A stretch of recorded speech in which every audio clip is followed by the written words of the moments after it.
Voy a compartir pantalla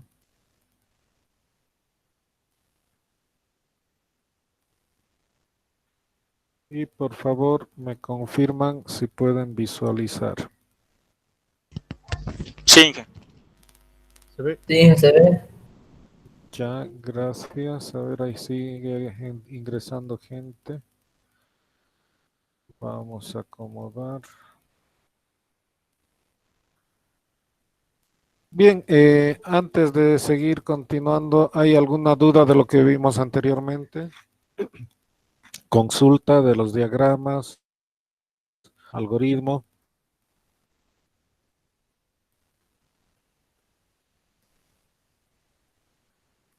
Bien, Sí, si no todo bien. hay, ya, si no hay consultas, entonces empecemos con esta presentación que es un poquito pesada, lamentablemente, pero tenemos que verla.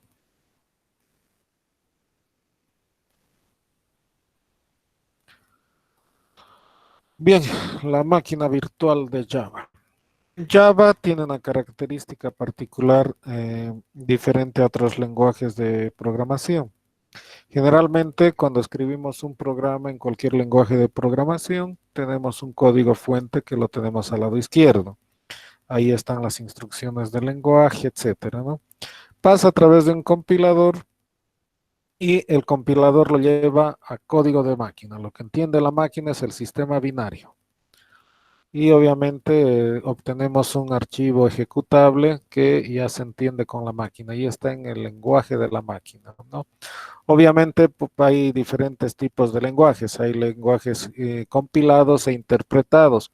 No se olviden leer nociones generales que se encuentra, son dos, tres hojitas que se encuentra acá en el Classroom, pero también se encuentra en la página del Face, que eso es la parte teórica, conocimientos básicos que entra al examen.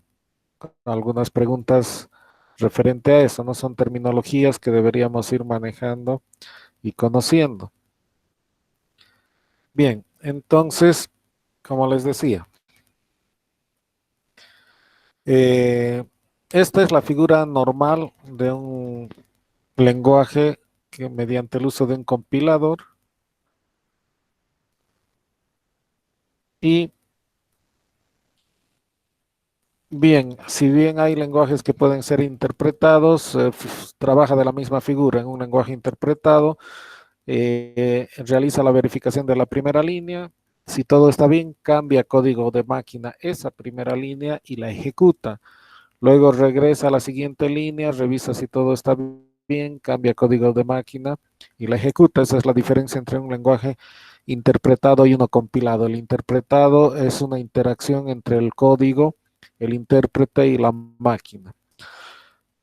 Bien, la máquina virtual de Java es un elemento que ha añadido en realidad el lenguaje Java, en el cual permite de que en realidad sea un lenguaje más portable, a diferencia de otros lenguajes, por ejemplo C, que si bien es portable, muchas veces o casi siempre hay que hacer pequeñas modificaciones en función a la distribución, la versión, etcétera. Hay pequeñas funciones que funcionan de otra forma, hay que hacer modificaciones. Entonces no es 100% eh, compatible la migración. En cambio, Java lo que ha hecho es introducir la máquina virtual, un intermediario, ¿sí? Entonces tenemos el código fuente, está escrito en el lenguaje, pasa a través del compilador. Una vez que ha pasado a través del compilador, lo que hace básicamente es llevar a un lenguaje o un código llamado bytecode, ¿sí? Este bytecode es su lenguaje, si quieren, de la máquina virtual. La máquina virtual, entonces, después lo que hace es ejecutar este bytecode llevando a código de máquina.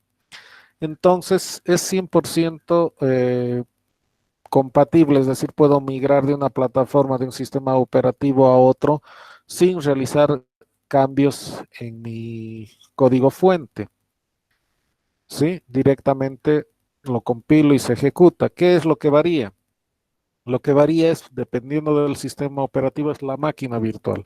Hay una máquina virtual para cada sistema operativo, para la característica de ese sistema operativo. Entonces, esa es una ventaja que nos proporciona Java. Entonces, no tenemos que agarrar y hacer ninguna otra modificación en nuestro programa. Bien, ahora empecemos a los conceptos básicos del lenguaje. Vamos a empezar con lo que se denomina nombre o identificador. Hemos estado mencionando en nuestros ejercicios variables. Usábamos una letra N, una palabra suma.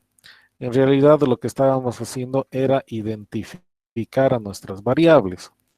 Entonces, es eso lo que es un nombre o identificador. Es una secuencia de caracteres que empiezan por letra y puede seguir con números o letras. Incluye todos los caracteres ASCII, también los dígitos y caracteres especiales como pesos y subrayado. También son considerados letras en Java. Puede haber otros lenguajes que tengan sus características y particularidades que no acepten estos caracteres. Todo está en función del lenguaje. En Java nos dice que no hay un número de caracteres para un identificador, en otros lenguajes sí, dependiendo de la versión también. La última vez que hice una revisión hace muchos años en el lenguaje C era 32 caracteres. Pero seamos realistas, nadie va a gastar 32 caracteres en el nombre de un identificador, o en un nombre o en un identificador. Nos pasaríamos el tiempo escribiendo los nombres y los identificadores en lugar de programar. Pero hay esa posibilidad. Entonces siempre es bueno revisar qué nos dice el lenguaje. Por otro lado, no se debe incluir espacios en blanco entre los identificadores o nombres. Y en este lenguaje en particular, así como en C, hay diferencia entre lo que son mayúsculas y minúsculas. ¿Sí? Por otro lado, tenemos lo que son, perdón, las palabras reservadas, lamentablemente, vamos a ocultar eso. Tenemos las palabras reservadas. Las palabras reservadas son identificadores, nombres especiales que pertenecen al lenguaje. Tienen una funcionalidad, una definición, una propiedad. Esto es en todos los lenguajes. No podemos utilizar cualquier palabra o identificador libremente. Tenemos que tener cuidado de no utilizar uno que coincida con el del lenguaje. Entonces, como este es un ejemplo, hay muchas más, simplemente es una referencia. Estas son palabras del lenguaje que tienen un significado. Por ejemplo, abstract, default, if, private, this, boolean, do, implement, protect, throw break, doble, import, public, etc. Entonces, como pueden ver, son varias las palabras. Case, interface, new, for, const, while, super, go to, continue. Son varias las palabras reservadas. Este, como les digo, es un pequeño ejemplo. Hay que hacer la revisión en caso del lenguaje. A medida que vayan aprendiendo y practicando, van a conocer muchas más. No es importante en este momento conocerlas todas. Lo que importa es saber que existen. Entonces, tener el cuidado correspondiente de no chocar. De todas formas, dependiendo de la interfase que estén utilizando, en el momento en que ustedes empiecen a introducir o estén utilizando una palabra reservada, gracias a los programas ahora generalmente nos sale de otro color, las que son instrucciones de lenguaje, dependiendo obviamente de la herramienta que estén utilizando para programar. Bien, tenemos los nombres o identificadores. Ahora tenemos que ver los datos primitivos. Los datos primitivos son los elementos que nos permiten hacer construcciones más grandes. Por ejemplo, si estuviéramos hablando de una casa, un elemento primitivo sería la arena. Un elemento primitivo sería el cascajo, las piedras que se utiliza, el cemento. Con eso ya puedo armar un bloque. Otro elemento primitivo sería el fierro que se utiliza en la construcción. ¿sí? Con el fierro, con el cemento, con la arena, con las piedras, voy a construir una pared o los cimientos. No existe una unidad básica que sea cimiento, no hay un cimiento ya hecho directamente, sino que hay que construirlo y para eso se utiliza elementos básicos. Es una analogía que podemos hacer y en el lenguaje de programación nuestros elementos básicos son los tipos de datos. Entonces tenemos el byte, que es un entero, y ocupa 8 bits. Luego, short, entero corto, utiliza 2 bytes. Un entero int utiliza 4 bytes. Long, que también es entero, utiliza 8 bytes. ¿Sí?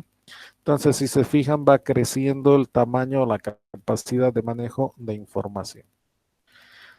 Tenemos en números reales el tipo float, que es punto flotante, que tiene un formato de 32 bits, que son, en este caso, 4 bytes. ¿Sí? No nos olvidemos que un byte son 8 bits, entonces 8 por 4, 32 son 4 bytes.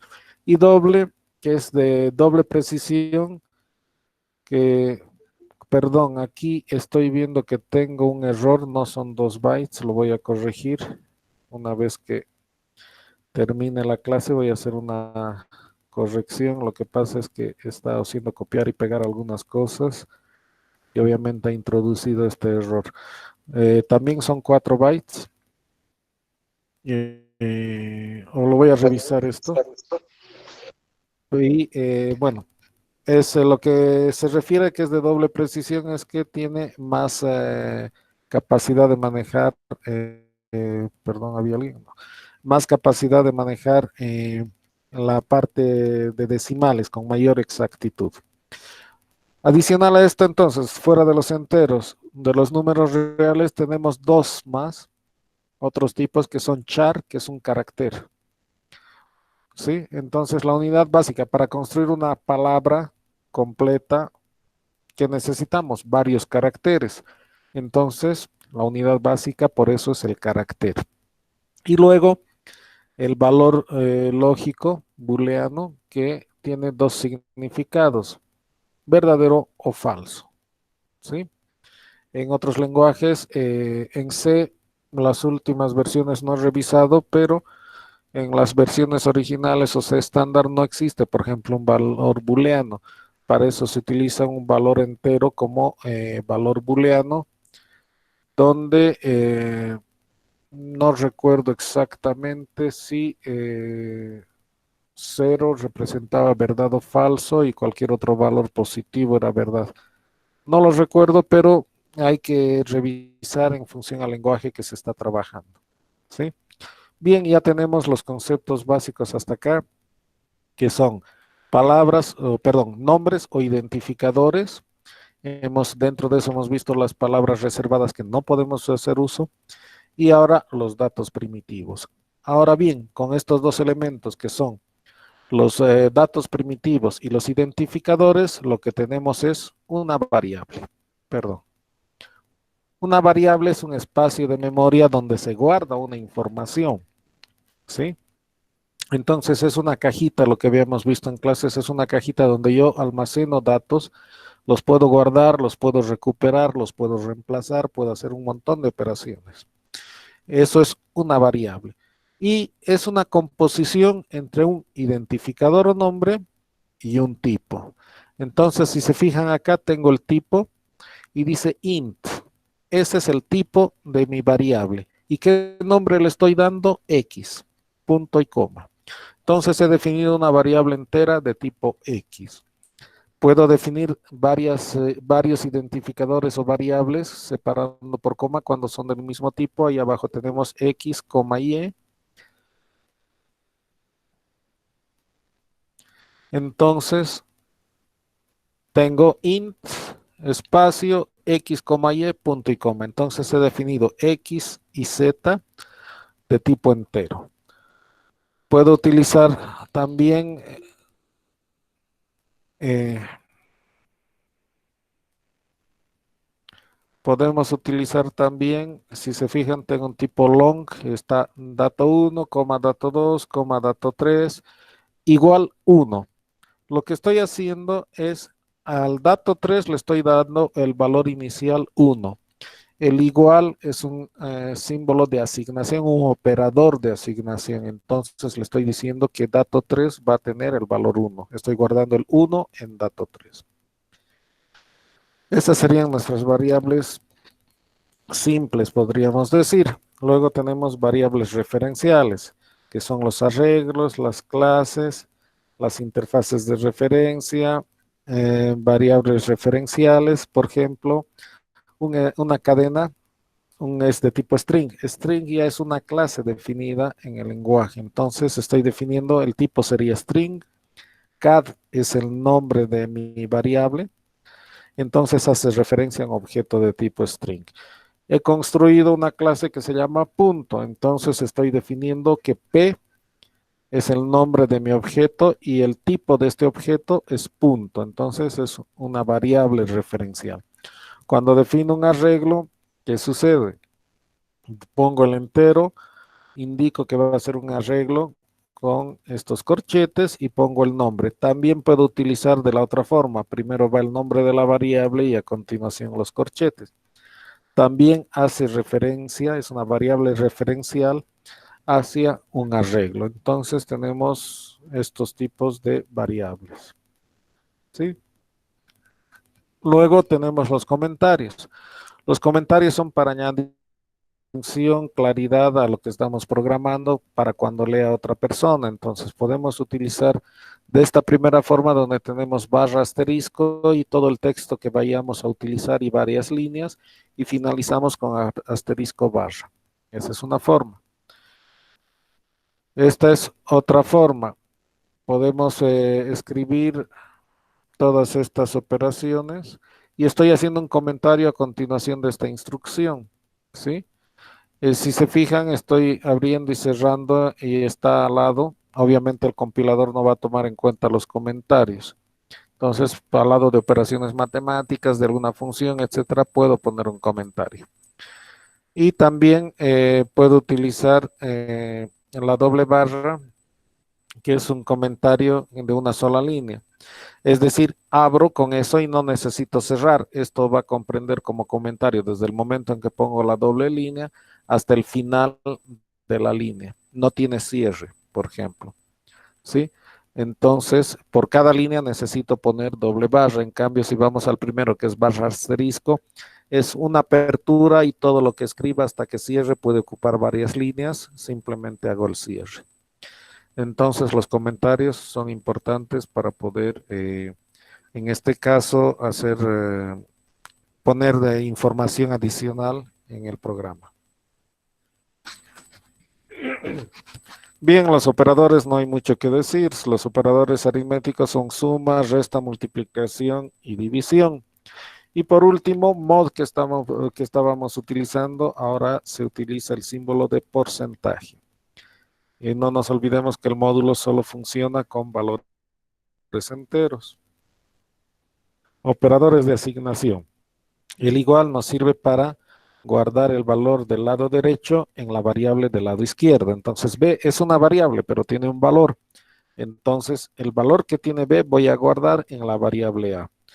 Luego hay esta forma de operador contraído, ¿sí? O simplificado, donde tengo más igual. Es suma y asignación al mismo tiempo. ¿Y cuándo se lo utiliza? Cuando la variable donde va a ser guardado el valor también interviene en la operación. Entonces, en el ejemplo, si vemos, estamos poniendo A más igual B. Significa que A más B va a ser sumado y va a ser guardado en A. Entre paréntesis tenemos la aclaración. No lo uso mucho porque estamos aprendiendo a programar, pero es importante que conozcamos. Y esta contracción puede ser utilizada para todos los operadores que tenemos. Tenemos operadores de incremento, decremento. Es decir, pongo la variable más o más la variable. Y hay la diferencia. Tengo el post-incremento y el pre-incremento. Cuando está de forma sola, no tengo ningún inconveniente. Mi problema es cuando es parte de una operación matemática más compleja. Ahí sí tengo que tener cuidado si requiero que sea post-incremento o pre-incremento. ¿Sí? Post significa que el incremento se va a realizar en la variable después de haber realizado todas las operaciones eh, en las cuales participa este operador. Si es parte de otra operación más grande, matemática más grande, entonces primero va a hacer todas las operaciones relacionadas con el valor de A y una vez que finalice, recién va a proceder a hacer el incremento en A. En cambio, preincremento, ¿qué es lo que hace?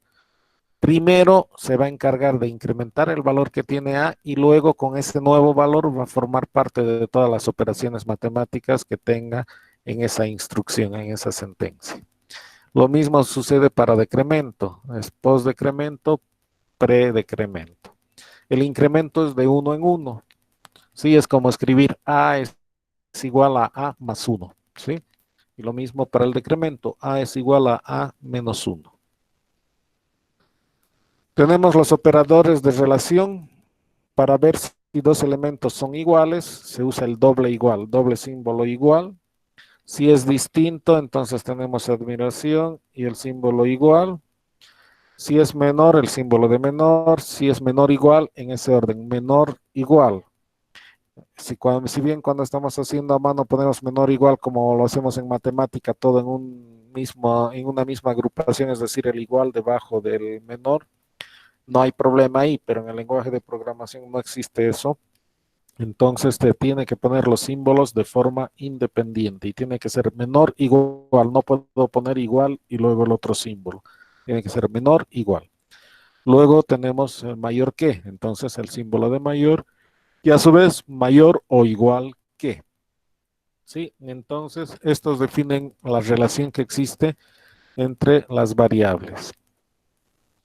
Tenemos operadores lógicos. ¿Sí? Tenemos el ejemplo y el resultado ahí a la mano derecha. El operador de negación es el símbolo de admiración, es un no y es una operación unitaria, funciona sobre un resultado, sobre una variable, sobre una expresión, mejor dicho. Entonces, por ejemplo, en el ejemplo tengo falso, es un valor, pero le estoy poniendo la negación por delante, entonces esto se invierte y se convierte en verdad. Luego estoy haciendo la comparación, 5 es igual a 5, me va a dar como resultado verdad, pero yo estoy anteponiendo la negación, por tanto esa verdad se va a convertir en falso. Luego tenemos el operador o, OR binario, y entonces, ¿qué sucede? Tenemos 5 es igual a 5 o 5 menor a 4. No nos olvidemos que en una tabla lógica el o basta que uno sea verdad para que todo sea verdad. En este caso, tengo que un lado es verdad, entonces el otro es falso, el resultado es verdad. Luego tenemos el XOR. El XOR es un O, pero es exclusivo, significa que no pueden ser verdad ambos. ¿Sí? Tiene que ser solo uno de ellos verdad para que todo sea verdad. Entonces hay que tener cuidado de confundir el XOR con el OR. Y su símbolo es el símbolo que utilizamos como para exponente, una B invertida. Luego tenemos el producto lógico AND, ampersand, que no nos olvidemos que solo es verdad cuando ambos lados de la expresión son verdad. Caso contrario, es falso. Bien, eso, el OR y el AND, cuando es utilizado de forma independiente, perdón, ¿qué sucede? Volvamos al ejemplo del OR. En el OR, si se fijan, tengo verdad o falso, el resultado es verdad. Pero como estoy utilizando solo un símbolo de O, del OR, ¿qué va a suceder? Por más de que sea, ya sé que todo va a ser verdad porque la primera parte ha sido verdad, pero al estar utilizando solo un símbolo, se ve obligado el lenguaje a evaluar la segunda parte, el lado derecho de la expresión. En cambio, si vemos las dos líneas inferiores, tengo el doble O, Cuando tengo el doble O, ¿qué sucede? Si la primera parte de mi expresión es verdad, ni siquiera se toma la molestia de verificar la segunda parte, porque como es un O lógico, lo que le importa es que uno de ellos sea verdad. Si los dos son verdad, perfecto, pero basta que el primero sea verdad, para él es suficiente y ya no hace una evaluación de la segunda mitad. Lo mismo sucede con el AND cuando estamos utilizando doble ampersand. Entonces, con doble ampersand, ¿qué va a suceder? Si la primera parte es falsa, ya ni siquiera va a revisar la segunda parte. Estoy viendo que acá también tengo que hacer corrección en mi diagrama. He puesto una barra de O al lado del doble ampersand, de error de copia. Lo voy a corregir eso también. Pero bueno, me refería a que cuando tengo un y, se supone que ambos tienen que ser verdad. Si estoy usando un doble ampersand, si la primera parte es falsa, directamente ya considera todo falso y ya no evalúa la segunda parte, ya es falsa la primera parte. Cuando utilizo un solo ampersand, ¿qué sucede? Si bien la primera parte es falsa, igual pasa a ser la evaluación de la segunda parte. Entonces, es bueno utilizar el doble ampersand porque nos simplifica, digamos, tiempo. ¿Qué pasa si es una expresión bastante compleja a ser evaluada? Va a gastar tiempo en hacer la evaluación de una parte que no tiene sentido cuando con la primera mitad ya puedo dar una respuesta a todo eso. Bien, operadores a nivel de bits, eso significa que trabaja sobre las variables numéricas, ¿sí? Y trabaja en el sentido de, en su código binario. Es decir, si algo es cero, lo vuelve uno y bueno, trabaja el i y el o con valores lógicos, en este caso ceros y unos, y trabaja a nivel de bits. Tenemos la negación, entonces, por ejemplo, que sería la pestaña tipo ñ, que es la negación a nivel de operador. Está bien acá directo con un valor, pero en vez del valor puede ir la variable y se convierte en -13. Esto es por el tipo de notación que se utiliza en un binario para convertir, al hacer el complemento va a cambiar todos sus valores ceros en unos y los unos en cero, y eso va a generar que se vuelva negativo. Eso se puede ir curioseando más adelante, buscando, en realidad habría que buscar documentación de la representación de números enteros negativos en binario, es otra forma de escribir, tiene sus variaciones. El O, ¿qué va a suceder? Va a agarrar el número 12, lo va a convertir, va a usar en formato binario. Tengo un O con el 10 también en binario, y pónganlo como una especie de operación matemática y hacen falso, verdadero, etcétera, y van a obtener todos aquellos que sean verdadero o falso van a quedar verdadero. Entonces, 1 o 0 va a quedar en 1, 0 o 0 va a quedar en 0, 1 o 1 va a quedar en 1, y eso va a hacer que se transforme en el valor 8. Luego el XOR, nuevamente no nos olvidemos que estamos hablando de O exclusivo, entonces si tengo 1 XOR 0 va a ser 1. Si tengo 1 XOR 1 va a ser 0 porque no permite que los dos sean verdad. Luego en el producto lógico binario también es de la forma lógica 1 y 1 va a ser 1, 1 y 0 va a ser 0. Eso me va a dar en valor numérico, si estoy haciendo entre el 12 y el 10, me va a dar 14. Tenemos este otro que son desplazamiento a izquierda. Los bits se van moviendo como se indica de un lado al otro. En este caso tengo la representación binaria. Tenemos la representación binaria del número 7, que sería 1, 1, 1, y le estoy pidiendo que se desplace a la izquierda 2 posiciones. Entonces, esto quedaría 1, 1, 1, 0, 0. ¿Sí? Porque he movido al lado izquierdo los bits que tenía, que serían los 3 unos. El resto anterior era 0, así que no afecta. Entonces, 3 bits se mueven al lado izquierdo 2 posiciones, esas 2 posiciones se complementan con el valor 0 y obviamente en binario va a representar el número 28.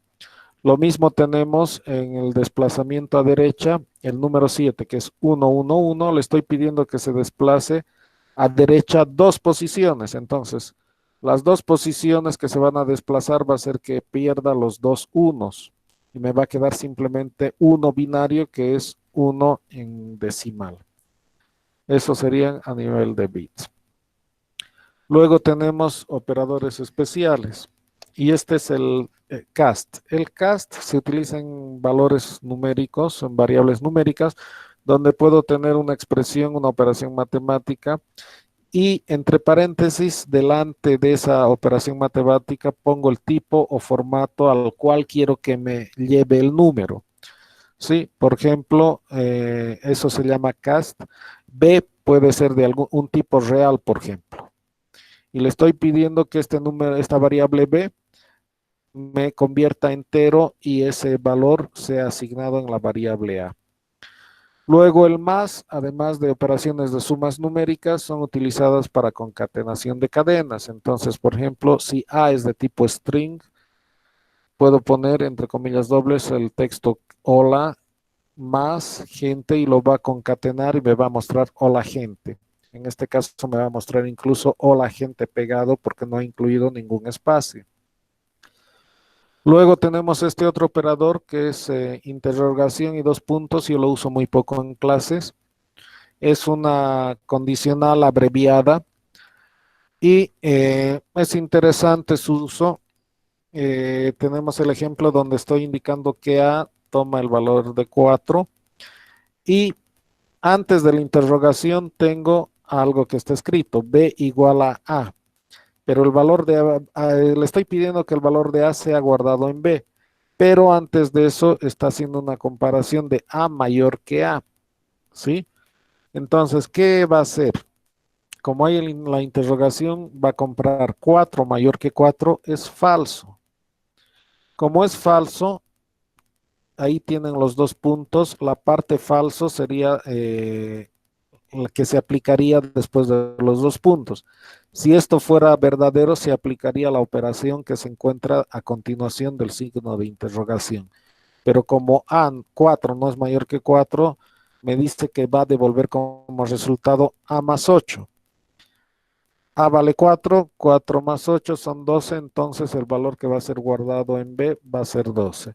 Si por ejemplo hubiera hecho A mayor que 3, entonces 4 mayor que 3 me hubiera dado verdad. En ese caso hubiera hecho la operación de 4 por 7. Sí, no lo uso mucho en clase, pero es importante que lo conozcan. Bien, separadores. Los separadores son muy utilizados en el lenguaje y es importante su aplicación. Entonces, de hecho, los paréntesis nos permiten identificar las prioridades cuando estamos aplicando operaciones matemáticas, las agrupaciones, ¿no? No nos olvidemos que hay un orden de prioridad cuando tengo escrito, por ejemplo, A más B por C y no he puesto ningún paréntesis. El operador de multiplicación tiene prioridad, entonces va a agarrar y va a multiplicar B por C y luego va a sumar con A.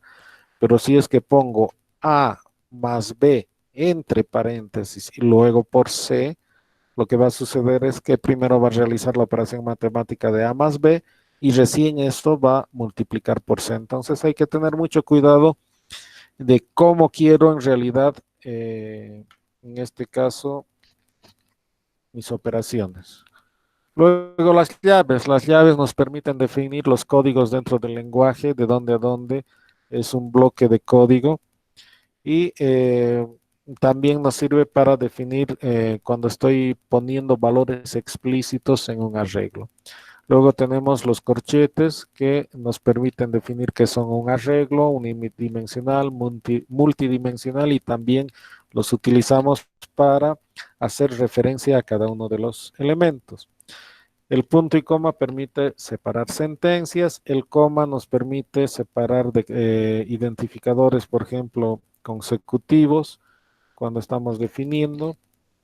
También se emplea para encadenar sentencias dentro de un bucle. Eso ya lo vamos a ver. Y luego el punto nos sirve para separar atributos, para hacer referencia a métodos y esos elementos relacionados a clases o paquetes, subclases, etcétera. Eso también lo vamos a ver más adelante. Bien, pero ¿qué es una sentencia? Una sentencia es una orden que se le da al programa para realizar alguna acción, una tarea, que puede ser mostrar en pantalla, declaración de variables, reservar espacio de memoria, llamar a funciones, etcétera, ¿no? Y todas las sentencias acaban con un punto y coma, ¿sí? Eso separa una instrucción, una sentencia de otra. Bien, entonces ahí tenemos algunos ejemplos. Por ejemplo, estamos definiendo el valor entero i, int i igual a 1, punto y coma. Ahí terminó esa sentencia. Luego tenemos una instrucción import. Lo que estamos pidiendo es que importe una librería de Java y es java.awt.asterisco, punto y coma. Luego hay otra sentencia ahí abajo que dice system out print ln y entre paréntesis y entre comillas dobles el mensaje que quiero imprimir, punto y coma. Y ahí hay otro ejemplo de un objeto llamando a su función donde estoy separando los argumentos de la función y punto y coma. Las expresiones. Las expresiones son todo aquello que pueden ser, que se puede poner a la derecha del operador igual, ¿sí? Es decir, una expresión es una operación matemática, una asignación de un valor, un resultado de una función, etcétera. Entonces, por ejemplo, ahí estamos asignando un valor a X, tenemos una operación matemática, esa expresión está siendo asignada a Y. Estamos haciendo el cálculo de un área que está siendo asignado a la variable área. Estoy definiendo un objeto R donde le estoy dando parámetros y eso está siendo asignado al objeto R con esos parámetros. Valores constantes. Los valores constantes son variables que no cambian su valor. Por ejemplo, el valor de pi. Pi tiene el valor de 3.1415, etcétera. Entonces, con esos valores, ¿qué sucede? Es algo que no podemos modificar. Entonces, en vez de estar utilizando 3.1415 cada vez que necesite y no sé con cuántos decimales, yo puedo definir mi variable pi, donde le estamos dando el identificador pi con doble, le estamos diciendo que es de tipo real y final es la palabra especial que nos dice que es una constante. Por tanto, a lo largo del programa no va a cambiar el valor de la variable pi. Si yo trato de asignarle un nuevo valor, no es permitido. Java tiene una propiedad interesante, o una característica, puedo definir una variable constante. Imaginemos que no he puesto el 3.1415 y solo esté final doble pi punto y coma. ¿Sí? Ahí estoy definiendo que es una constante. Y lo que va a hacer es asignarle el primer valor que le introduzcamos después de la definición como su valor constante y no me va a permitir modificar más adelante para nada a lo largo del programa. Es algo que no tienen los otros lenguajes. Si hay dudas, consultas, sé que es un poco pesada esta parte. ¿Todo va bien? Sí, Bien. Vamos a continuar entonces con lo que ya habíamos visto también anteriormente. Las estructuras de control, las sentencias, estas nos permiten programar siguiendo un orden, un conjunto de instrucciones. eh, es la estructura esencial que tiene el programa. Por ejemplo, tengo la estructura de control if-else, ¿sí? A la derecha tenemos en el diagrama de flujo lo que sabíamos. Tenemos la expresión que va a ser evaluada. Si es verdad, se ejecuta ese conjunto de sentencias, de instrucciones. Si no es verdad, va por el no y salta ese conjunto de sentencias y no las ejecuta. Entonces su forma la tenemos ahí, if, entre paréntesis, nuestra expresión va a ser evaluada. Si es verdad, entre un bloque de llaves están las sentencias, el conjunto de sentencias que se va a ejecutar. Si es solo una sentencia, una línea, no necesito poner las llaves, puedo omitirlas. Pero mientras tanto, hasta que aprendamos y ganemos práctica, vamos a utilizar las llaves. Entonces, esa sería el equivalente al diagrama de la derecha. Pero ahora, si es que tengo que ejecutar algo por el no, tendríamos en la parte de abajo, tenemos el diagrama, tenemos la expresión a ser evaluada. Si es verdad, ejecutamos el grupo de sentencias 1 y continuamos. Si es falso, si es no, va por el grupo de sentencias 2 y continuamos. Y a la izquierda tenemos su equivalente en el lenguaje. Tenemos if, la condición, entre llaves la sentencia en caso de que sea verdad. Y en caso del no, sería el else. Dentro del else y las llaves tendríamos el grupo de sentencias que se ejecutarían siempre y cuando sea falsa la condición. Tenemos la estructura de control switch. En este caso no hemos manejado un equivalente en los diagramas de flujo porque ya les dije que sería como un if anidado y como un condicional anidado, y si bien hay autores que manejan en el diagrama de una forma particular, no me es muy grato para mí porque me da la impresión de que crea mayor confusión. Entonces, si es que puedo hacerlo de esta forma, es decir, si la expresión del lado es verdad, ejecuto algo. Si no, tengo la sentencia 2 donde puede haber otra estructura de control if else y a su vez otra dentro de esta con un if else. Entonces sí se puede resolver de esa forma. Bien, en este caso lo que tenemos es switch, entre paréntesis, la expresión, pero en este caso es una variable. Una variable que puede ser de tipo entero o carácter. ¿Sí? Esa variable se va a comparar, el valor de esa variable se va a comparar con cada uno de los casos. Case y un valor constante, puede ser 10, por ejemplo. Entonces va a evaluar si la variable que se encuentra en el switch, donde está expresión, coincide con el valor de la constante. Si coincide con el valor de la constante, va a ser las instrucciones que se encuentran después de los dos puntos, todo el conjunto de instrucciones hasta que termine con break. Break le dice hasta aquí llegaste y termina toda esta estructura de control switch. En caso de que no coincida, pasa a evaluar el siguiente caso, es decir, el siguiente valor constante. Si coincide, realiza las instrucciones a partir de los dos puntos hasta que se encuentre con break. Y así sucesivamente, hasta que coincida con alguno. Si no coincide con ninguno, entonces tiene esta opción que es el default. El default es cuando no coincide con ninguno, va a ejecutar el conjunto de instrucciones que tenga en el default hasta encontrar break y va a salir. Por otro lado, el default es opcional, puede o no estar. Si no tengo el default y no coincide con ningún valor, no va a realizar nada. ¿Sí? Eso es importante también. Tenemos ahora las estructuras de control repetitivas, que son llamados ciclos condicionales, porque cuántas veces se va a realizar depende de la condición. Ahí tenemos el gráfico. Primero es de la forma 0 o más veces. ¿Por qué? Porque si la expresión es falsa, nunca va a entrar a la parte repetitiva y va a ir por el sector de no. Pero si es verdad, va a ejecutar las sentencias y va a regresar a evaluar la expresión. Si es verdad, va a entrar otra vuelta a las sentencias y va a regresar a evaluar la expresión. Y es de la forma while, entre paréntesis la expresión. Tenemos las llaves que nos indican el bloque de sentencias que van a ser repetitivas.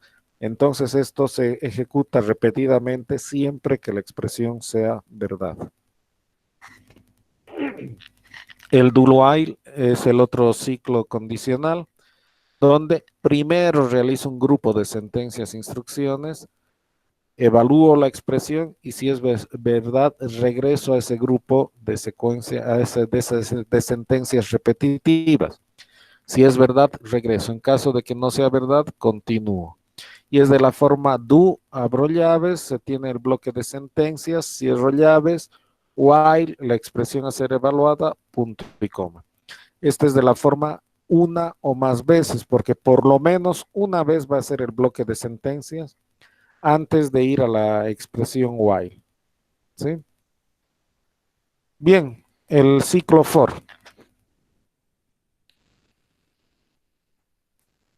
Es también otro ciclo repetitivo, pero a diferencia del anterior, generalmente se lo usa principalmente cuando sé cuántas veces se repite el proceso repetitivo, ¿sí?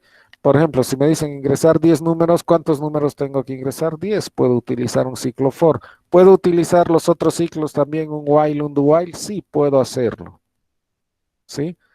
Pero, por ejemplo, eh, una instrucción o un ciclo for siempre voy a poder llevar a un tipo while o do while, pero no a la inversa. Una instrucción while, una sentencia while, no siempre voy a llevar a un ciclo for. ¿Por qué? Porque me va a depender si es una expresión donde no sé cuántas veces se repite a priori. Sí, por ejemplo, si digo sumar todos los divisores menores al número n, ¿cuántas veces se va a repetir esto? Voy a ir de 1 a n medios. No sé el valor de n, pero sé que es de 1 a n medios. Sé cuántas veces se repite. Pero ¿qué pasa si en la expresión dice mientras a sea mayor que b? No sé cuáles son las operaciones matemáticas, o sí puedo que sepa cómo es la operación matemática, pero no es predictiva, va a depender de otros factores. Entonces, no sé exactamente qué es lo que va a suceder. Ese sería un condicional donde no sé cuántas veces se va a repetir. Entonces, una sentencia de ese tipo no puedo llevar a un tipo for. A la derecha tenemos el diagrama donde tenemos la variable. Con la flechita le decimos cuál es el valor inicial y bueno, también tenemos que indicamos si estamos incrementando o decrementando, porque puedo ir ascendiendo o descendiendo. Y fin representa el valor final. Entonces la variable va desde el inicio hasta el fin. Y se repite esa cantidad de veces las sentencias. Y una vez que llegamos al círculo, la variable, bien, es donde asumimos que se incrementa el valor para ir variando desde inicio a fin o decrementa también. Una vez que la variable se ha incrementado o decrementado y está fuera de este rango, ya no ingresa al grupo de sentencias y continúa. En el caso del lenguaje sería sentencia de inicio, es decir, la variable y se le daría el valor inicial. La expresión que representa el límite hasta dónde va a llegar, es decir, la variable menor o igual a un valor, la variable menor a un valor, etcétera.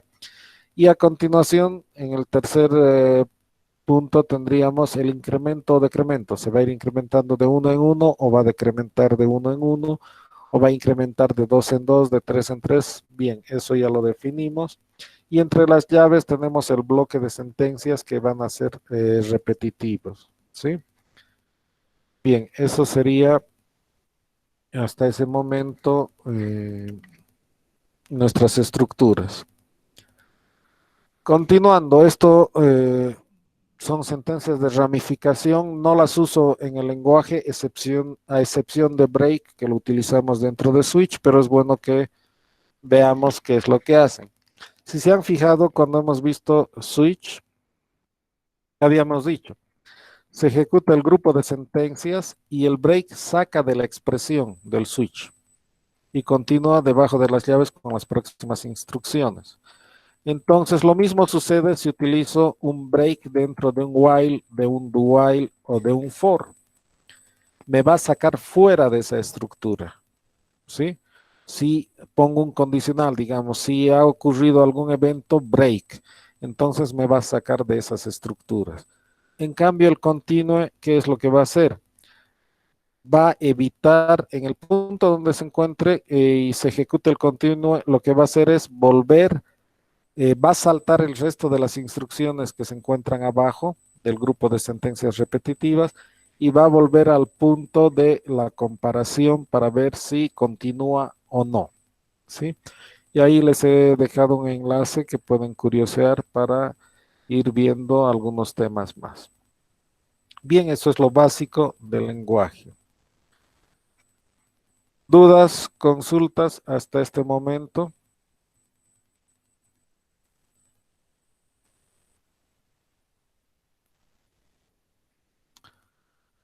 Bien, voy a entrar a Java para que veamos un momento.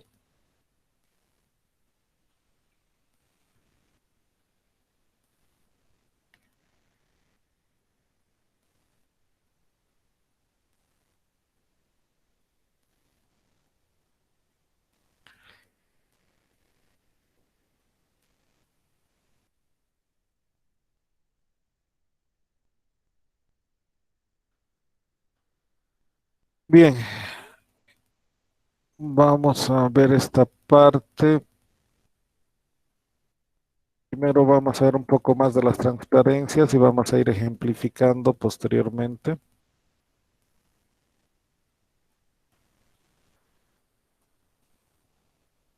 Java es un lenguaje orientado a objeto, entonces todo lo que se hace en Java es trabajar con clases y a su vez con objetos, pero un objeto no puede existir sin una clase, ¿sí?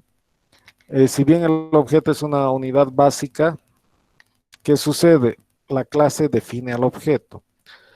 Y bueno, ¿qué es lo que tenemos de estos? Tenemos un estado, en un objeto tenemos un estado que está dado por los atributos o variables del objeto, un comportamiento que está dado por las funciones definidas por los métodos y la identidad, que es el nombre del objeto como un objeto único que se diferencia del resto.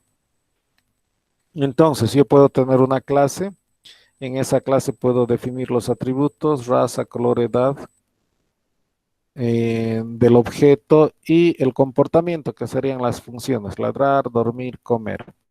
Entonces, en base a esta clase yo puedo crear varios perros, ¿no? Entonces, tengo, perdón, ahí, si me permiten, mejor quitamos acá esa flecha de una vez. Bien, esta es la clase perro y ahí tenemos entonces la clase ya con sus atributos y métodos. Entonces puedo crear varios objetos. Uno se llama perro 1, el otro perro 2, perro 3, perro 4. Los cuatro perros son únicos. Cada uno va a tener una raza, una edad y un color. Cada uno puede ladrar, dormir y comer y todo lo que vayamos a definir. Pero cada uno de ellos puede estar haciendo alguna de estas cosas independientemente de lo que está haciendo el otro. La raza de uno y de otro puede coincidir o puede variar, lo mismo que el color y también la edad, ¿sí? ¿Qué es lo que necesitamos básicamente en un programa? Nuestra estructura básica es esta. Lo que está en azulito es cómo definimos la clase. En blanco vendría el nombre de la clase que le vamos a dar. Eso no puede cambiar. Obviamente el public sí, dependiendo de lo que estemos haciendo. Public va a poder cambiar más adelante, vamos a ver eso. Luego tendríamos un segmento que sería el código de la clase donde definiríamos los atributos, por ejemplo, las variables de la clase. Y en este caso hemos hecho la estructura básica para ir trabajando en la función principal directamente.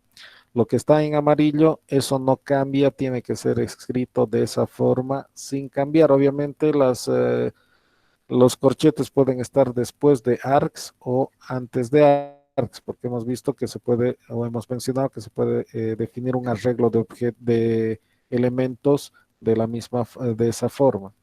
Lo que está en blanco puede cambiar, dice args, pero pueden poner el nombre o identificador que ustedes quieran. Y dentro de las llaves vendría el código de la función principal. El main me indica que esta es la función principal de la clase. Puedo tener varios objetos, varias clases definidas para que trabajen en un mismo programa, pero al hacer la unión de todas estas clases y objetos, solo puede existir una clase que tenga la función principal. No puede ser que cada una de las clases tenga su función principal. ¿sí? Entonces acá tenemos un ejemplo. Entonces dice class, bueno, hemos omitido el public, por ejemplo, puedo omitirlo también, eso lo vamos a ver. Dice class ejemplo Java, entonces esto que está en blanco puede ser reemplazado.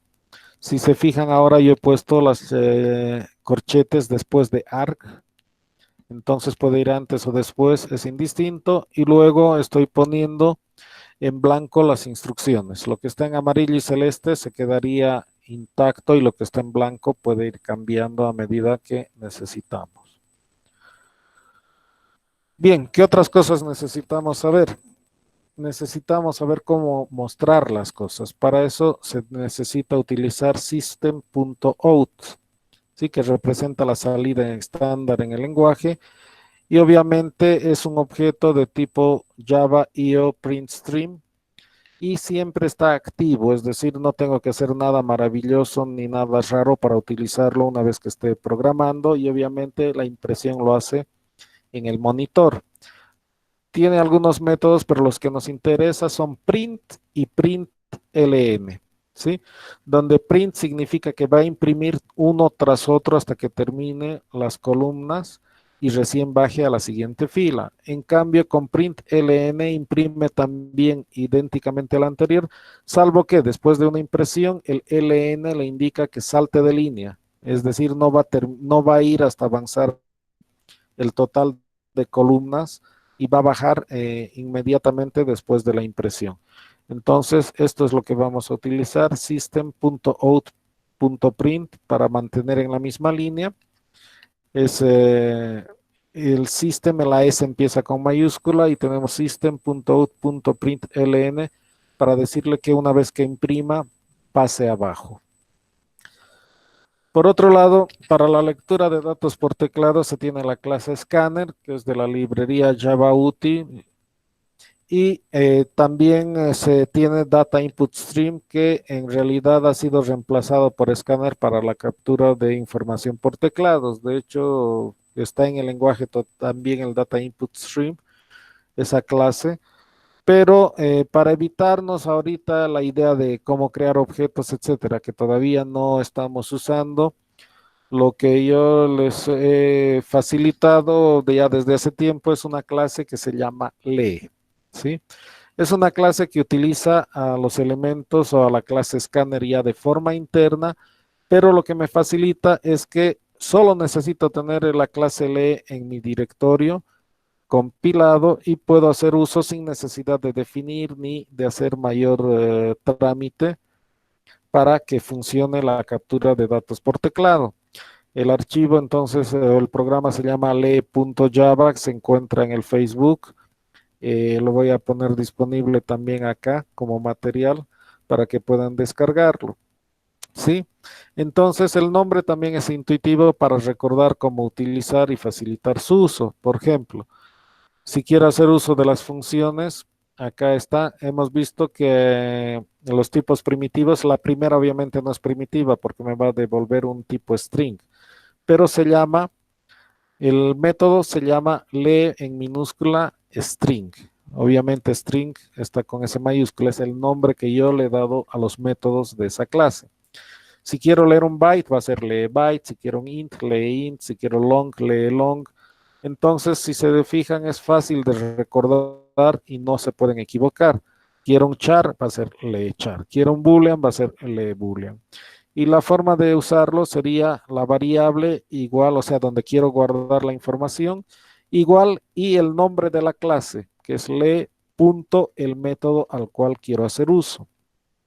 La última versión de la clase lee hice una sobrecarga, es decir, modificado, ¿para qué? Para que, si bien puedo utilizar como la primera línea del ejemplo, donde está lee.leeInt, puedo agregarle, entre comillas, dobles, un mensaje, porque muchas veces utilizamos para capturar información por teclado, pero después no me doy cuenta de qué es lo que quiero ingresar, no recuerdo. Entonces, de esta forma, por ejemplo, puedo poner un mensaje. Si quiero ingresar la edad, dirá ingresar edad.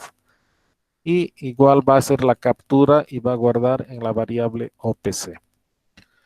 Bien, hasta aquí sería este material y lo que vamos a hacer es ver rápidamente un ejemplo de lo que hemos visto. Bien, ahí tenemos la clase ejemplo y lo que vamos a hacer es lo que habíamos dicho. Nuestro patrón public static void main, ¿sí? Y luego string, y para que vean que puede ser cualquier cosa, voy a poner 3 as y listo. Entonces, como les decía, perdón, ahí sería y llaves, ¿sí? Entonces ahí tengo mi estructura básica para empezar a programar. Dentro de la clase principal, lo que vamos a hacer es definir variables. Por ejemplo, voy a hacer un tipo entero y, y un tipo entero j, ¿sí? Punto y coma. Ya tengo las dos variables definidas. Quiero utilizar las instrucciones que hemos visto. A ver, hagamos algo fácil. Vamos a hacer el ingreso del valor para i. Entonces, y les dije la clase int mayúscula. De ahí, si lo dejo de esta forma, simplemente va a ser el ingreso del valor para i. Vamos a copiar el valor y voy a poner acá que me ingrese el valor para j y aquí le voy a poner un mensaje. Ingrese valor para j. Listo. Así de simple, compilemos y ejecutemos. Y ahí está. Como no he usado ningún mensaje, de hecho yo le puse la interrogación y los puntitos para saber que está en espera de que ingresemos algo. Voy a poner un valor, le doy enter y ahora si se fijan ya tengo un mensaje para el otro, porque para la variable j le he pedido que me ingrese un valor y con el mensaje ingresar valor para j. Entonces ahí tengo, estoy ingresando otro valor y no hice nada más. Si queremos modificar para que me muestre el valor, entonces system.out.print. Vamos a ver la diferencia entre print y println. Y vamos a poner valor de i igual, cerramos comillas y más para concatenar el valor que tiene i con mi texto. ¿Sí? Si se fijan, lo que quiero que salga textual está entre comillas dobles. Y ahora vamos a repetir esto acá. Y voy a poner obviamente el valor de j. ¿Sí? Bien.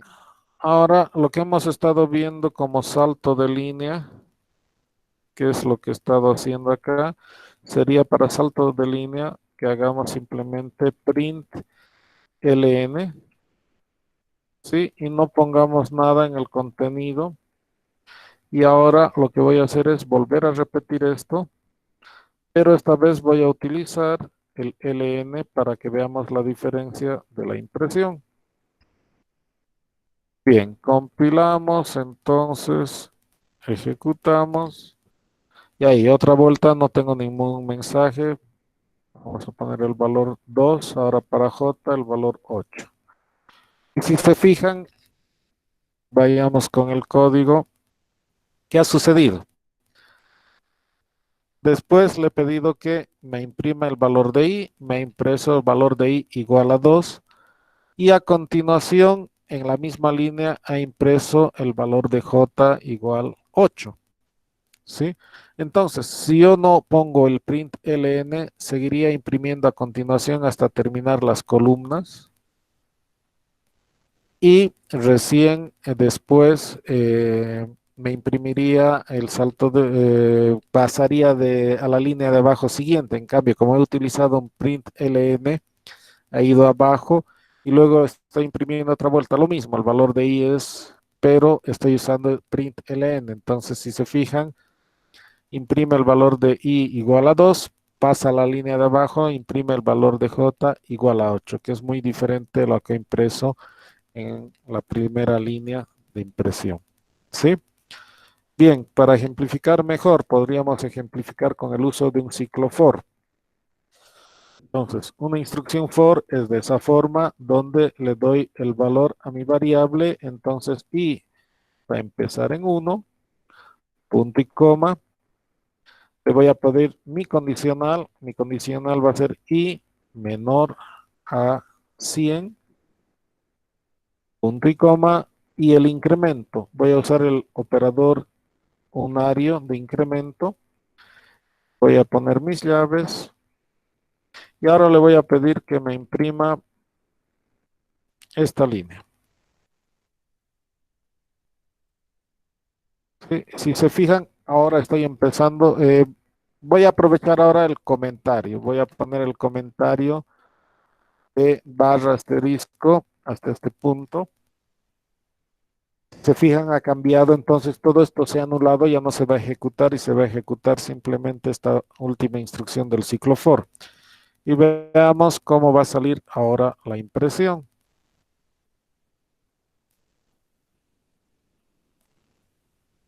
Ahí tienen. Bueno, en este caso no ha bajado de línea por las características de BlueJ, pero si se fijan, esto es lo que está sucediendo. En una misma línea está imprimiendo absolutamente todo esto. ¿Sí? Bien, si quiero que haga saltos de línea, simplemente sería ln y compilamos nuevamente, ejecutamos y ahí tenemos el resultado. ¿Sí? Hay diferencia entre imprimir en una sola línea o imprimir una debajo de otra. Obviamente aquí el primer valor de i lo he impreso aquí a continuación. Si se fijan, ¿por qué? Porque recién después de imprimir va a ser el salto de línea. Entonces he impreso a continuación de lo que estaba impreso anteriormente. Recién he hecho el salto de línea y recién está imprimiendo el valor de i2 sucesivamente hasta llegar a ese valor y está yendo hasta 99 porque en mi ciclo for yo he puesto menor a 100. Si pusiera igual, menor, igual a 100, imprimiría entonces hasta el 100.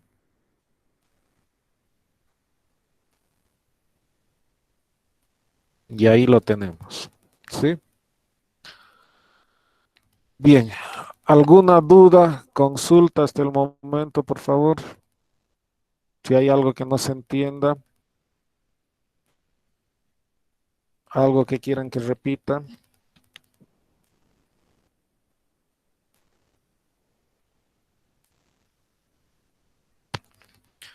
Si el libro de Deitel y Deitel es bueno, les va a servir para la siguiente materia también los que vayan a ir a la siguiente materia. De todas formas, hay el CD que les he facilitado y bueno, hay libros que no puedo difundirlos por temas de derechos de autor, obviamente, pero hay libros gratuitos que están en el CD que facilité o no me acuerdo si no les facilité. Pero en todo caso, voy a guardarles, les voy a poner referencia a esas páginas de libros gratuitos que pueden descargarlos sin ningún problema. Sí, eso se me está olvidando. Bien, ahora fijémonos ya que estamos haciendo ejemplos tan simples. Voy a eliminar esta parte para que no se quede tan feo. Y lo que voy a hacer ahora, acá, vamos a repetir lo mismo, pero haciendo uso, bueno, esto lo voy a comentar ahora. Y lo que vamos a hacer, que no me imprime exactamente lo mismo, pero haciendo uso de las otras estructuras repetitivas. En este caso vamos a usar un while. ¿Sí? Entonces, si quiero pasar un for a un while, ¿qué necesito? Necesito el valor inicial y está en 1. Ahora mi instrucción, mi estructura while, y me está diciendo que mientras i sea menor o igual a 100, pero ¿qué es lo que quiero hacer? Llaves abierta y cerrada y lo que es repetitivo. Quiero que me imprima. Si lo dejo ahí estoy en problemas. ¿Sí? Porque si se dan cuenta, Acá en mi for tengo el valor inicial, lo tengo acá. Tengo mi condicional, que lo tengo acá en la expresión del while, pero me falta el incremento. Si olvido poner el incremento, ¿qué va a suceder? No hay ningún cambio de valor de la variable i y por tanto se va a quedar en un ciclo infinito. Entonces no debo olvidarme hacer el incremento del valor de i. Entonces, otra vuelta, vamos a eliminar la pantalla, la vamos a limpiar. Entonces, compilamos, la ejecutamos y ahí está. Hemos obtenido el mismo resultado, impreso desde 1 hasta 100. La vamos a limpiar, vamos a ir al programa, lo vamos a comentar ahora esta otra parte. En realidad solo necesitaríamos comentar esta parte desde el while, porque también para el otro ciclo necesito el valor inicial 1, ¿sí? Entonces no estamos comentando la inicialización de i en 1, se va a mantener entonces esa instrucción, el resto está comentado. El otro ciclo condicional es de la forma do, abro llave, se la cierro, y después de eso viene el while. ¿Y qué es lo que estamos pidiendo? Que i sea menor o igual a 100. ¿Sí? Bien, entonces vamos a imprimir esto nuevamente dentro del ciclo. Tampoco me tengo que olvidar el incremento porque si no se va a convertir en un ciclo infinito porque no hay un cambio de valor de la variable i. Ejecutemos, si se fijan ahí al costado, entonces nuevamente estoy obteniendo el mismo resultado. ¿Sí? Bien, ahora voy a aprovechar para que veamos cómo funciona de la forma eh, como es una o más veces. Por ejemplo, y voy a empezar en 1000. ¿Sí? Si utilizamos el while, ¿qué va a suceder? A ver, vamos a comentar la parte de abajo y vamos a quitar el comentario del while. Es de la forma 0 o más veces. Entonces, y empieza en 1000. 1000 es menor o igual que 100, falso, por tanto nunca va a entrar este ciclo. Entonces veamos para verificar. Ya está, no ha hecho nada, no me ha impreso nada. Cambiemos ahora, otra vuelta vamos a comentar, vamos a dejar el valor de i en 1000 y voy a quitar el comentario del ciclo do while, que es de la forma una o más veces. Entonces, ¿qué va a suceder? I está en 1000. Empieza la estructura do, va a imprimir y se va a poner en 1001 y a continuación va recién evaluar la expresión. Entonces 1001 es menor que 100, no, falso, entonces va a salir y va a continuar con el resto de las instrucciones. En este caso no hay nada, pero podríamos imprimir para que vean cuál es el valor de i. Entonces, ¿con qué valor está saliendo i? ¿Sí? Compilar, pongamos, salió con ese valor. Para hacer diferencia de, bueno, hay otro mensaje. No va a haber confusión. Bien, hacemos funcionar y ahí tenemos. Me ha impreso el valor del 1000 porque realiza por lo menos una vez. Recién se ha incrementado, ha hecho la comparación y como es falso ha continuado y ha salido con el valor de 1001. Esa es la diferencia entre 0 o más veces, que sería el while, y de la forma una o más veces, que sería el do while. También podemos aprovechar para explicar qué pasa con el ciclo for. ¿Sí? En el ciclo for, ¿qué pasa? Por ejemplo, si se cruzan los valores. Voy a poner el 1000 acá. 1000. Y le estoy diciendo empieza en 1000 mientras i sea menor o igual que 100. Incluso le voy a poner 101 para que hagamos la prueba. 101. Empieza en 101 mientras i sea menor o igual que 100, se va a incrementar y me va a imprimir. No puedo ir de 101 a 100 sumando, nunca va a entrar. Voy a eliminar esto, la impresión.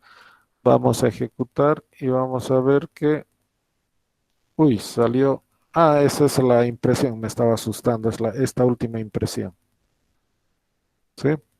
Eso voy a poner un comentario ahí también y aquí también. O pongamos acá fin para saber que terminó. Bien. Entonces, si se fijan, nunca he entrado al ciclo for. Terminó. ¿Sí? ¿Por qué? Porque no puedo ir de 101 a 100 sumando. Sumando 1.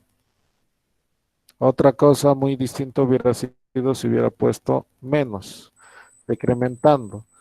¿Sí? Veamos qué sucede ahí. Tampoco ha entrado. Analicemos por qué. Porque le estoy pidiendo que i sea menor o igual que 100 y no cumple con la condición. 101 no es menor o igual que 100. ¿Sí? Bien, volvamos a dejar en incremento y esta vez pongamos que empieza en 100 y termina en 100. 100, empieza en 100. 100 es menor o igual que 100, sí, va a ingresar una vez. Entonces, ejecutamos y ahí tenemos. He impreso 100 y ha finalizado. ¿Qué pasa si dejamos solo en menor? ¿Debería entrar? No, porque menor a 100 es 99 y no puedo ir de 100 a 99 sumando. ¿Sí? Entonces, compilemos. Bueno, ya está compilado. Si se fijan, tampoco ha entrado. Entonces, esas son las características que tenemos que ver, darnos cuenta de los ejemplos. ¿Sí? Bien, entonces, esos tendríamos, perdón, lo voy a volver a poner, como introducción a lo que sería el lenguaje de programación. Lo que nos quedaría en este entorno, en todo caso, es corregir, ir haciendo prácticas para aprender a utilizar las instrucciones, ejercicios que ya los hemos ido resolviendo en diagrama y algoritmos, pasarlos al lenguaje de programación y aprender a manejar. Todo esto es obviamente práctica, es importante que practiquen. Les voy a dejar más adelante algunos ejercicios. Primero me interesa corregir un poquito algunos de los errores que estaba detectando en la presentación. Una vez hecha la corrección, bueno, está disponible todo el tiempo, solo que voy a ir haciendo correcciones si hay algo que pensé que había modificado en la parte de clases y objetos, pero no lo estoy viendo, posiblemente me haya equivocado en otro archivo. Entonces, esa sería la clase por hoy. Lo que me interesaría ver si tienen dudas, consultas, algo que quieran que repita, algún comentario. La diferencia entre for y while, ya lo he explicado. El while depende, voy a quitar esto. Primero se evalúa la condición y esto se utiliza cuando no sé cuántas veces se repite la operación. En cambio, esto sé cuántas veces se va a repetir. De 100 a menor a 100 puedo ir, se va a repetir 0 veces. Si digo de 1 a menor a 100, ¿cuántas veces va a entrar? 99 veces. De acá puedo escribir en una forma while, pero de una forma while va a depender de esta expresión. Vamos a ver más adelante en algún ejemplo, ahí les voy a hacer recuerdo de por qué no siempre podemos llevar de un while a un for o de un do while a un for también. ¿Sí? ¿Alguna otra duda, consulta? ¿Algo que no esté claro? Está bien, Inge. Ok, si no hay dudas, consultas, Todo claro, Inge. bien, muchas gracias. Nos veríamos la siguiente clase. Les voy a ir dejando alguna práctica o algunos ejercicios voy a buscar y se los voy a poner, aunque espero que hayan realizado los ejercicios que están en el Classroom. Ahí hay algunos ejercicios que pueden rehacerlos, obviamente, sin mirar la solución, que es importante. ¿Es imprescindible indicar el tipo de variable? Sí. Mira qué pasa si no le digo que es de tipo entero. Ahí está. Bien, ya me ha marcado error. Voy a ver qué tipo de error. No hay instrucción, me dice. Por un lado. Sí. Bueno, me está diciendo que se espera punto y coma en algún lado, pero supongamos que no tengo ni esto. Tengo más errores, 7 errores. No puedo encontrar el símbolo. La variable i no ha sido definida. No conoce ahí quién es i. Sí, y lo mismo va a pasar acá. ¿Quién es i? No la conozco. ¿Cómo le dices al programa quién es i? Le dices cuando pones es de este tipo, se llama i, y ahora le dices i es de tipo entero, te lo presento. Entonces ahora ya no tengo error. ¿Sí? No puedes utilizar variables en este lenguaje y en algunos otros más sin no haber sido definidos. Y también le tienes que decir el tipo, ¿por qué? Porque el tipo indica cuánto de espacio va a guardar para esa variable. Una cajita más grande, una cajita más chica. Entonces, eso te dice también cuánta información en números puedes guardar. Porque hay un rango. A ver, veamos. Ya que estamos con internet, busquemos. Mm,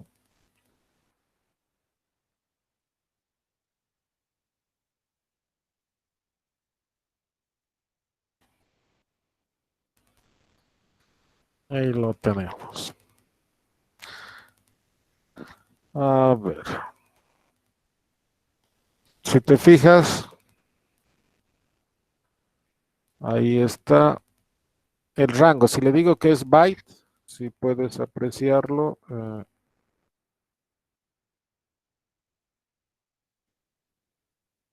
no me está dejando mover. Bueno, un byte es desde menos 128 a 127. Si guardas un valor más grande vas a tener error porque no tienes la cajita y el tamaño apropiado. Un entero short, 2 bytes, va desde menos 32.768 a 32.769. Tú pon 50.000, tienes error porque no puedes guardar 50.000 en un entero short. Un entero int tiene 4 bytes y es 2 por 10 a la menos 9, ya tienes más información y así sucesivamente. Entonces el tipo te dice cuál es la capacidad que puede ocupar un byte, 2 bytes, 4, 8, ¿sí? En ese sentido. Entonces, sí o sí debes definir, indicar el tipo de una variable. En Java, sí. Hay otros lenguajes que son un poco más flexibles en ese aspecto. ¿Alguna otra duda, consulta?